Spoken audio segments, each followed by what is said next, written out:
हर हर महादेव। प्रस्तुत है एक और नई कथा। एक समय की बात है जब धरती पर अत्याचार बहुत बढ़ गया था।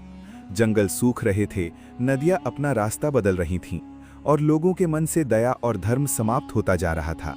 देवता भी चिंतित थे। तब सभी देवता मिलकर भगवान शिव के पास कैलाश पर्वत पहुंचे। कैलाश पर उस समय गहरा मौन था। बर्फ से ढके पहाड़ों के बीच शिवजी समाधि में लीन थे। उनके गले में सर्प लिपटा था, जटाओं से गंगा बह रही थी और डमरू की हल्की ध्वनि वातावरण को दिव्य बना रही थी। देवताओं ने हाथ जोड़कर कहा, हे महादेव, पृथ्वी पर अधर्म बढ़ता जा रहा है।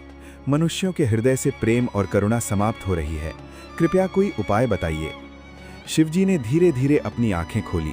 उनकी आंखों से ऐसी दिव्य ज्योति निकली कि पूरा कैलाश प्रकाशित हो उठा। महादेव बोले, जब मनुष्य अपने स्वार्थ में अंधा हो जाता है तब प्रकृति भी उससे दूर हो जाती है। अब समय आ गया है कि उन्हें उनके कर्मों का ज्ञान कराया जाए। इतना कहकर शिवजी ने अपना रूप बदल लिया। उन्होंने एक साधारण वृद्ध साधु का वेश धारण किया और धरती पर आ गए। वो एक छोटे से गांव में पहुंचे। गांव में भयंकर सूखा पड़ा था। लोग पानी के लिए लड़ रहे थे। कोई किसी की मदद नहीं कर रहा था। शिवजी साधु बनकर गांव के चौपाल में बैठे और लोगों से पानी मांगा, लेकिन किसी ने उन्हें पानी नहीं दिया। सबने कहा, हमारे पास खुद के लिए पानी नहीं है। उसी गांव में एक गरीब बालक रहता था। उसके पास केवल एक छोटा घड़ा पानी था जो उसने अपनी बीमार मां के लिए बचा कर रखा था।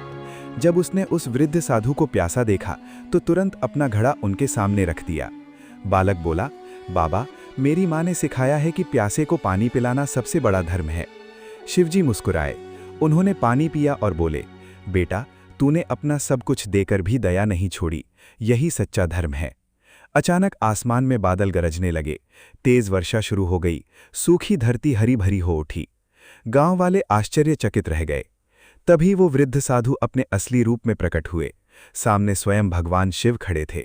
उनके त्रिशूल से दिव्य प्रकाश निकल रहा था और डमरू की ध्वनि चारों ओर गूंज रही थी। सभी गांव वाले उनके चरणों में गिर पड़े और अपनी गलती के लिए क्षमा मांगने लगे। महादेव बोले, धन और शक्ति से बड़ा दान करुणा का होता है। जो दूसरों की सहायता करता है वही मेरा सच्चा भक्त है। इतना कहकर शिवजी अंतर्ध्यान हो गए। लेकिन उस दिन के बाद गांव के लोग बदल गए। वे प्रेम और सहयोग से रहने लगे।